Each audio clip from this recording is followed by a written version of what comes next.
అంచేత ఎవరో అన్యత భావించకండి. ఇప్పటికే చాలా ఆలస్యమైంది. ఈరోజు ముఖ్యమంత్రి గారి 2047 మీద కూడా ఉంది కాబట్టి ఇంకా ముగించాల్సిన అవసరం ఉంది. అధ్యక్ష లేదు, ఏమీ లేదు, ఎవరో మాట్లాడద్దు. మంత్రి గారు సమాధానం చెప్పండి. అధ్యక్ష, సరైనటువంటి సమాధానం మాకు సమాచారం ఇవ్వలేదని చెప్పి సభ్యులు మొదట అడిగారు. మరొకసారి శాసనసభకి 150 కాపీలు ఇంగ్లీషు తెలుగు డీటెయిల్గా నోట్ కూడా సబ్మిట్ చేశాను అధ్యక్ష, ఫర్ ఇన్ఫర్మేషన్ సభ్యులకి. అధ్యక్ష, డిసిసిబి 2019 నుంచి 24 వరకు అధ్యక్ష భారీ స్థాయిలో చెప్పుకున్న దానికంటే ఎక్కువ స్థాయిలో అవినీతి జరిగిన మాట వాస్తవం అని చెప్పి నేను సభలో తెలియజేస్తున్నాను అధ్యక్ష. దీనికి కారణం ఏమిటంటే డిసిసిబిల్లో కానీ పిఏసిఎస్లో కానీ ఒక విధానం లేదు అధ్యక్ష. ఒక లెక్క కూడా లేకుండా ఇష్టానుసారంగా వ్యవహరించడం వల్ల ఇది జరుగుతుంది అధ్యక్ష. ఇది గ్రహించిన తర్వాత ఇప్పుడే వాల్యుబుల్ పాయింట్ చెప్పారు వెంకట్రావు గారు. సొసైటీలో సెక్రటరీ ఎక్కడ ఉద్యోగం ప్రారంభిస్తే మీకు రిప్లై చెప్తున్నారు, మీరు కౌరులు చెప్తున్నారు. సెక్రటరీ ఎక్కడ ఉద్యోగం ప్రారంభిస్తే అక్కడే రిటైర్ అయ్యడం తప్ప పక్క సొసైటీకి కూడా ట్రాన్స్ఫర్ చేసినటువంటి పరిస్థితి ఇంతవరకు ఆంధ్రప్రదేశ్లో లేదు అధ్యక్ష. దీనివల్ల అవినీతిని ఎవరు అరికట్టడం లేకపోవడం వల్ల, దీనికి అనేక మార్గాలు వాళ్ళే సృష్టించుకోవడం వల్ల ఈ కార్యక్రమాలన్నీ జరుగుతున్నాయి అధ్యక్ష. మేము వచ్చిన తర్వాత ఒక జీవో ఇచ్చి సెక్రటరీస్ని డిసిసిబిల్ని అందరినీ ట్రాన్స్ఫర్ చేయాలని చెప్పి ఒక స్పష్టమైన హెచ్ఆర్ పాలసీ తీసుకొని జీవో ఇచ్చి అమలు చేయడానికి ముందుకెళ్ళాం అధ్యక్ష. ఆ జీవో మీద హైకోర్టుకి వెళ్తే హైకోర్టు దాన్ని స్టే చేశారు. అది ఇంప్లిమెంట్ చేయలేకపోయాం.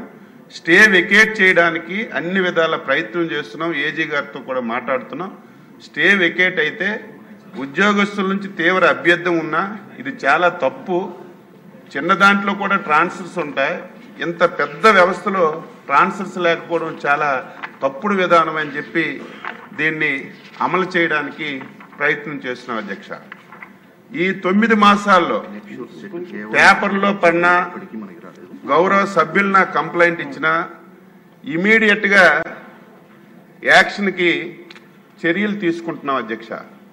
అయితే సభ్యులు 9 మాసాలు అయిపోయింది, ఎంత రికవరీ చేశారు, ఎవరి మీద యాక్షన్ తీసుకున్నారని అందరూ అడిగారు అధ్యక్ష. నేను దాన్ని ఏకీభవిస్తున్నాను. కానీ ఒక ఎమ్మెల్యే కానీ లేకపోతే పేపర్లో కానీ వచ్చిన ఇష్యూ మీద ఇమీడియట్గా నేను యాక్షన్ తీసుకొని చర్యలు ప్రారంభిస్తే దాని మీద ఇమీడియట్గా కోర్టుకు వెళ్తున్నారు అధ్యక్ష. కోర్టుకు వెళ్తే కోర్టు ఇమీడియట్గా స్టే చేస్తుంది. మొత్తం మన చేతులన్నీ కట్టేయడం అయిపోతుంది. స్టేలో ఏం చెప్తున్నారు, మీరు ప్రొసీజర్ ఫాలో అవ్వడం లేదు, ఎవరో చెప్పిన దాని మీద ఇమీడియట్గా యాక్షన్ తీసుకొని చర్యలు తీసుకుంటున్నారు, దీనివల్ల మేము స్టే చేయవలసి వస్తుందని చెప్పి స్పష్టంగా హైకోర్టు నుంచి కూడా మాకు వచ్చాయి అధ్యక్ష. అందుకే చేస్తాం, చేసిందైనా ఒక పద్ధతి ప్రకారం, ఏదో ఇప్పటికిప్పుడే నిర్ణయాలు తీసుకొని ఏదో అమలు చేస్తే ఫలితాలు మనకు రావటం లేదు. అందుకే స్పష్టంగా ఏవైతే ఈరోజు సభ్యులు చెప్పారో నేను నోట్ ఇచ్చాను, మళ్ళీ చదవమంటే చదువుతాను. ప్రతి దాని మీద కూడా ఒక ప్రొసీజర్ ప్రకారం ముందు ఆఫీసర్స్తో ఒక ఎంక్వైరీ ప్రిలిమినరీగా వేస్తున్నాం అధ్యక్ష. ఎంక్వైరీ రిపోర్ట్ కూడా ఇమీడియట్గా తెప్పించుకున్నాం. ఈరోజు సభ్యులు చెప్పిన ప్రతి దాని మీద ఎంక్వైరీ రిపోర్ట్ వచ్చింది. ఎంక్వైరీ రిపోర్ట్ వచ్చిన తర్వాత చాలా దగ్గరలో 51 ఎంక్వైరీ చేశాను, 53 ఎంక్వైరీ చేశాను సీరియస్ పెట్టి. ఆ ఎంక్వైరీ రిపోర్ట్ కూడా తొందరగా ఒక టైం బౌండ్ పెట్టి ఇప్పుడే మా సోదరులు నరేంద్ర గారు, వాస్తవం అధ్యక్ష, కృష్ణా గుంటూరు జిల్లాల్లో జరిగినటువంటి అవినీతి ఎక్కడ జరగలేదు, భవిష్యత్తులో కూడా జరగదు అధ్యక్ష. మొత్తం అందింది అందినట్టుగా, దక్కింది దక్కినట్టుగా మొత్తం బుక్ చేశారు అధ్యక్ష. దీనికి కారణం ఏంటి, 5 సంవత్సరాలు ఎలక్షన్స్ లేవు. వాళ్ళ మనుషుల్నే త్రిసభ్య కమిటీలుగా పెట్టుకున్నారు. వాళ్ళు చెప్పిందే వేదం. గత స్వాతంత్ర భారతదేశంలో ఆంధ్రప్రదేశ్లో డిసిసి బ్యాంకులు ఎప్పుడూ చేయని కార్యక్రమాలు, కొత్త కార్యక్రమాలు 5 సంవత్సరాలు ప్రారంభించి డిసిసి బ్యాంకులకి సంబంధం లేనటువంటి విషయాల్లో ఇంక్లూడ్ అయిపోయి ఇష్టానుసారంగా దోచుకున్నారు అధ్యక్ష.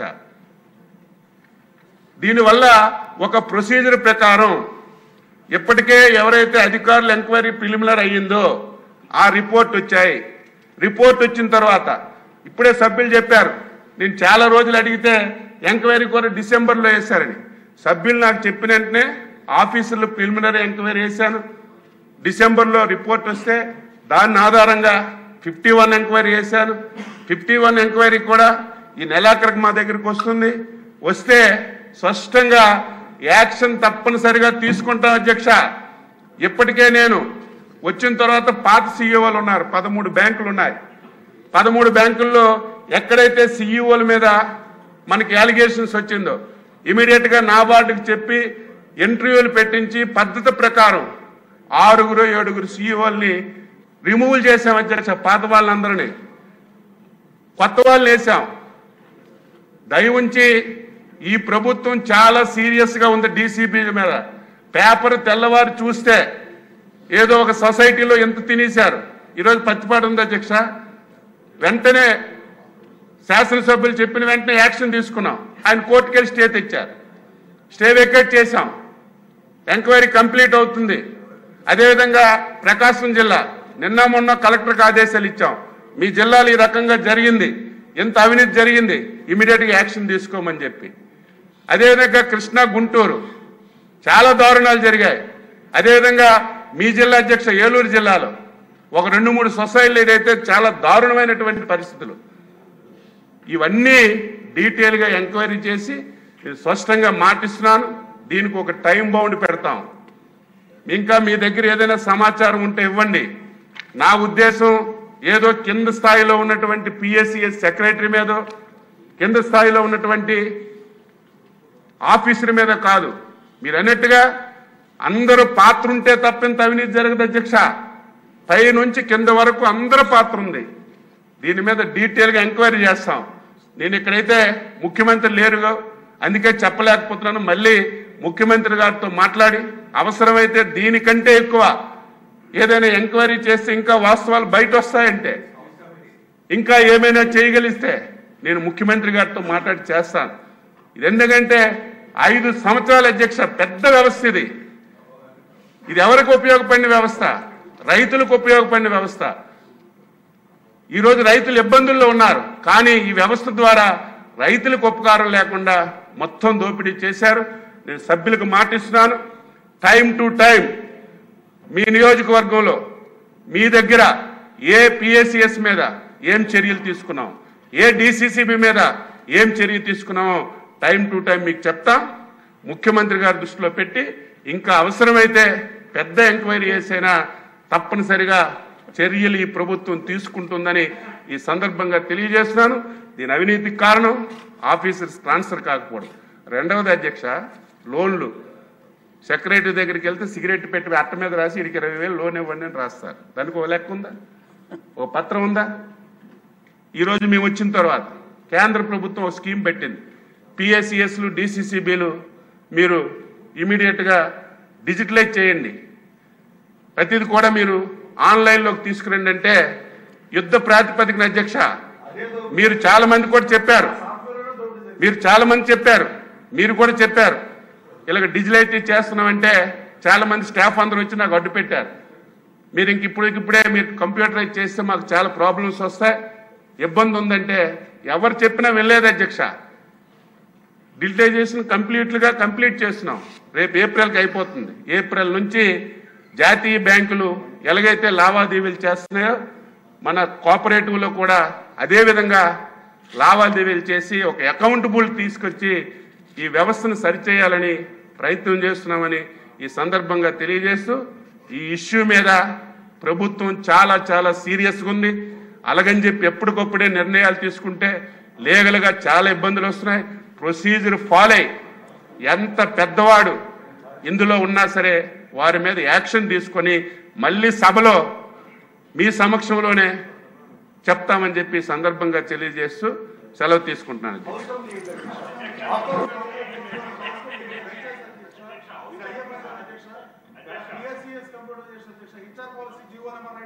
అధ్యక్ష అడగండి అధ్యక్ష, ఇక్కడ అధికారుల్ని జీవో 90 తెచ్చిన 4 ఏళ్ళ నుంచి అమలు చేయట్లేదు అధ్యక్ష. ఇది అర్ధ సత్యాలు చెప్పారని భావిస్తున్నా అధ్యక్ష. మంత్రి గారు కాదు, అధికారులు తప్పుదారు పట్టించారని నేను బలంగా నమ్ముతున్నా అధ్యక్ష.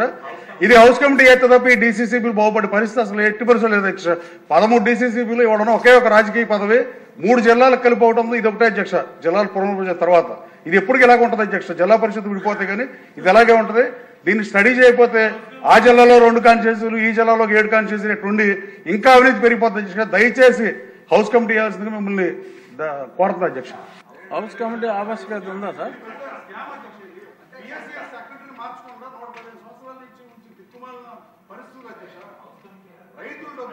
ఇది హౌస్ కమిటీ అయితే అవదు అధ్యక్ష. 51 ఎంక్వైరీ అయితే ఏమి అనకూడదు అధ్యక్ష. 10 ఏళ్ల క్రితం వేసిన 51 ఎంక్వైరీ కూడా అవ్వాలి. గౌరవ మంత్రి గారు నవంబర్లో వేశారు. ఇంతవరకు కృష్ణా జిల్లాలో ఎంక్వైరీ మొదలే అవ్వాలి. 4 మాసాలు అయిన అధ్యక్ష.